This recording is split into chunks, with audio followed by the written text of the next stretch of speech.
Hello po mga kalingap. Hi mga kalangga. Please support Trending Pia. Thank you. Oh.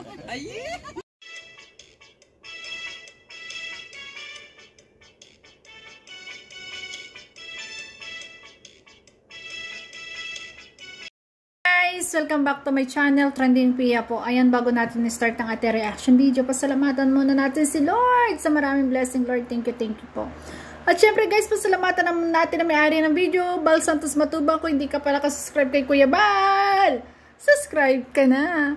At syempre, huwag kalimutan si Ruel of Malala, Kalinga Frab, Ate Edna Vlog. Ayan, supportahan po natin lahat ng kanilang mga upload. Ayan, at si Rachel Morales Vlog para po sa kanilang paglingap, guys. Supportahan po natin. At syempre, lahat po ng mga charity vloggers po ng Kalingap, supportahan po natin.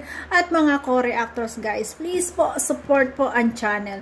So, ngayon guys, ayan, maraming salamat po sa nagla-like, nag-share, nag-subscribe kay Trending Pia. Thank you so much po. So, ngayon, grabe guys, ito po itungkol sa isang batang ina na talagang napakabata pa po ay talagang nagkaroon na ng anak. Grabe guys, batang-bata pa siya, talagang kung sa ano talagang wala pang kakayanan sa buhay. Ayan, talagang hirap din sa buhay kasi nga mga bata pa sila. Kaya guys, panoorin natin.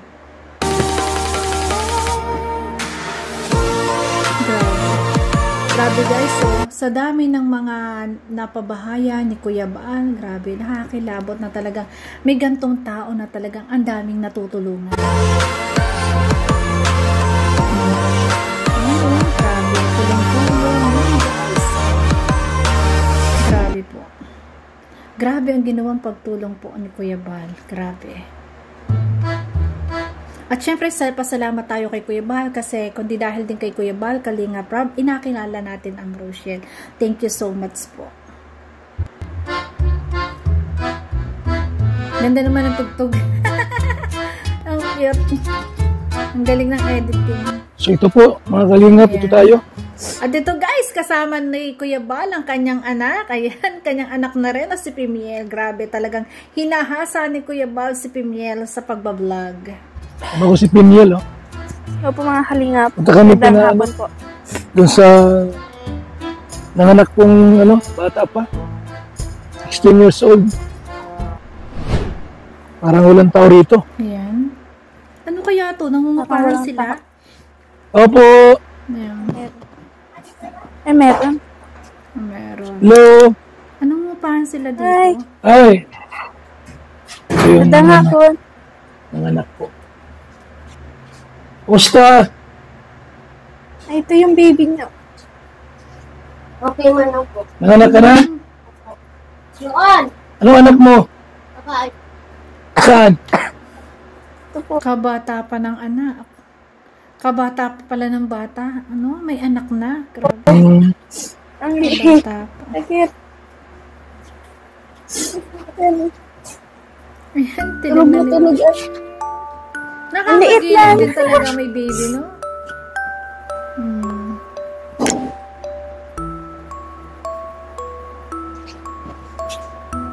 Buti na lang at may isang Kuya Balan nandito na talagang handang tumulong talaga sa mga nangangailangan. Grabe, talagang ito yung mga kailangan ding matulungan kasi napakabata pa po nila. Alam nyo guys, kung ako yung may anak na ganito, maaking nag-asawa, pero hindi naman nangyari sa atin. Ayan, kailangan din talaga natin supportan bilang magulang at patutuloy natin ang pag-aaral. Kasi, ang bata, minsan nadapa na nga, syempre, ikaw na magulang, ikaw yung mag-aahon. Yun nga lang, kung dumating sa punto na talagang wala din yung magulang, wala na pong magagawa.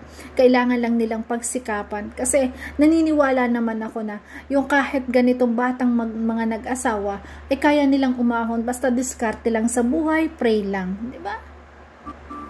Liit. Pero habang ganito, buti na lang andyan si Kuya Bal na nakaalalay, na talagang tutulungan sila. Ang cute, ha? Nakit si Pimiel sa baby. Ilan ka ng anak? Yung ano lang po. Ha? 16 ng gabi? 50 ng gabi. Nagising. Saan ka nanganak? Yan daw po sa Hospital? Provincial? Ikaw na yun pa mga anak. Yun. Aba, marunong si Pemiel. Nakita ko kasi kanyang nilagyan, inanohan yung para wag mabate. Aba, marunong si Pemiel, ah. liit lang. Palit nga ng baby, ang cute. Pero alam nyo guys, minsan yung ganyang baby, pag lumaki, ang tangkad niyan. Oo. Liit lang niya. Babae? Opo.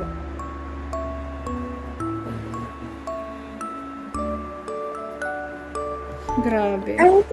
16 years old na yung gantong bata ay nag-aaral dapat, no? Kaso, grabe. Mura, bata pa talaga nag-asawa. Ayan, kaya bata pang ganito na yung kanyang kalagayan, nag-aalaga na ng anak. Yan, liit lang nga, diba? Tatuwa si Pimiel. Kamukha. Sanggol ka na. Yan ako na. Ito muna magbuntis ulit. Yes, po. Ha? Pag lumaki yan, pwede ka pa makapag-aral. Yung iyo po. Mamaya, buntis ka na naman. Tama si Pimiel. Pag lumaki yan, mag-aral ulit. Wow, ang galing naman nung payo na yun ni Pimiel.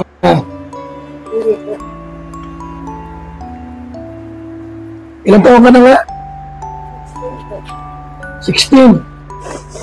16. Ano ka na agad? Sweet 16. Agad na 16 years old.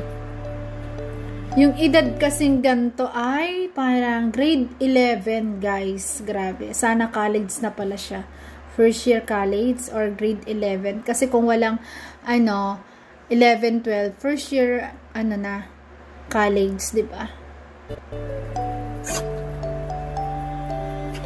Kamukha niyo mo yan? Ay, ang baby. Ang liit ng baby. Ang cute. Kamukha niya. Sa akin na lang. Ay, kamukha mo, ama. Patay. Ito ka may bigas? Ayun. Laking tulong yun. May dalang bigas si Kuya Bal. Para sa pamilya mo. Wow.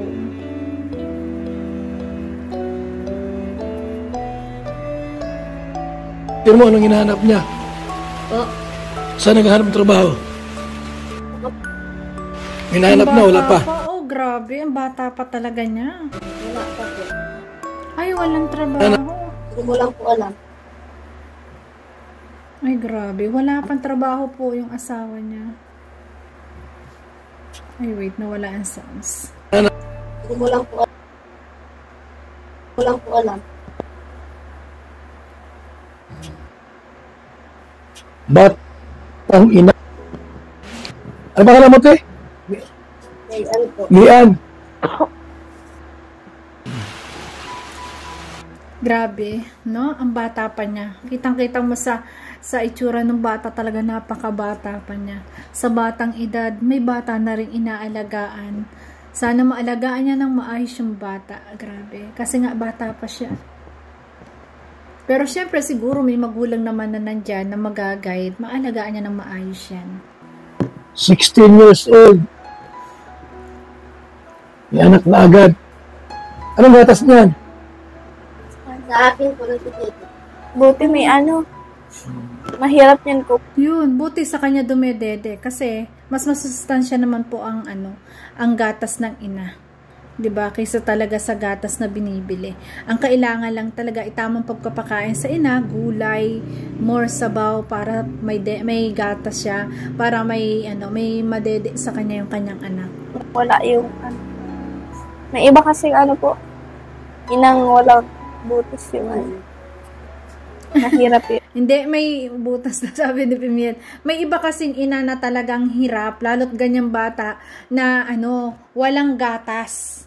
No? Karamihan kasi, minsan kasi sa ospital, pag bagong panganak ka, minsan walang gatas, minsan talaga walang gatas. Kaya na kahit yung nanay gustong magpa-breastfeed, ayan, talagang ginagatas na niya kasi walang makuhang gatas sa kanya. Kahit daw nagugulay, wala pa rin gatas. Kaya kaya swerte rin ng batang ito na may gatas siya na pampadede sa kanyang anak. Kamusta naman yung panganak mo? Okay naman. Okay man. Ang bait naman ni Pimiel, kinausap niya talaga na kamusta yung panganganak. Ang liit ay. Ang hirap kayang manganak, no? Ako nga, Diyos ko, iyak.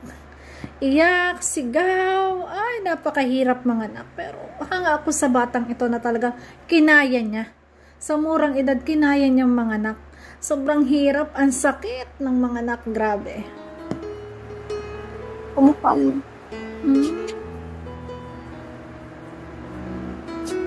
Kamukha niya. Nga po. Ano sa pakiramdam na inahanap? Be? Grabe. Ano sa pakiramdam na inahanap? Hindi siya makapagsalita kung anong pakiramdam ng isang ina na. Kasi alam niyang napakahirap pala na maging isang ina. Diba? Na sa murang edad, nagkaroon ka na ng anak. Kasi minsan kasi ang mga kabataan, minsan nagiging matigas ng ulo. Ayan.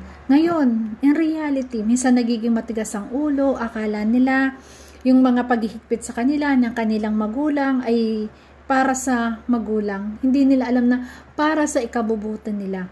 At ganyan nga, yan, dumating yung punto na ganyan na maagang nag-asawa. Doon nila maiisip na tama ang magulang. Tama ang magulang na talagang lubos-lubos yung pagpapayo, paghihigpit na hindi nila nauunawaan. Ngayon siguro kaya hindi siya makasagot, naunawaan na niya ang ibig sabihin nun. Na siguro ganun din ganun ang kanyang nanay nung siya ay talagang dalaga pa. Siguro talagang masaya na magkaroon na ng isang anak. Magkaroon ka ng baby, masaya kasi ang sarap magka-baby, pero sa tamang panahon, sa tamang oras, ang saya kasi na magkakaroon ka ng anak na kaya mong ibigay yung pangangailangan ng anak mo. Hindi yung ganito na talagang sabi nga niya, walang trabaho yung kanyang asawa. Ang hirap. Ayan, makikita mo sa kanya talagang nahihirapan siya. Grabe.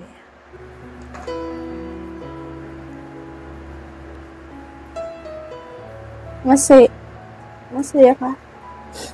Ay, hindi siya makasagot. Ilang araw na yan? Ilan linggo na rin po kami dito sa bahay. Ilang buwan na yan? Isang buwan pa lang po sa 16, yung 16. Grabe, natitigilan siya. Hindi siya makasagot sa mga tanong. Sa ibang tanong ni Pimiel, hindi siya makasagot. Siguro talagang hindi niya malaman ang kanyang sagot kasi mixed emotion yung kanyang nararamdaman. Masaya kasi may baby. Kaso, sa murang edad kasi, sa ganyang edad kasi, ito pa yung edad na nag-i-enjoy sa kadalagahan, 'di ba? Nag-i-enjoy ka sa mga kabataan na kasama mo, 'di ba? Yung mga barka-barkada, yung mga kaibigan, ganyan, punta dito, punta diyan, na hindi niya 'yun na-enjoy kasi maaga siya nag-asawa. Anong kinakain mo?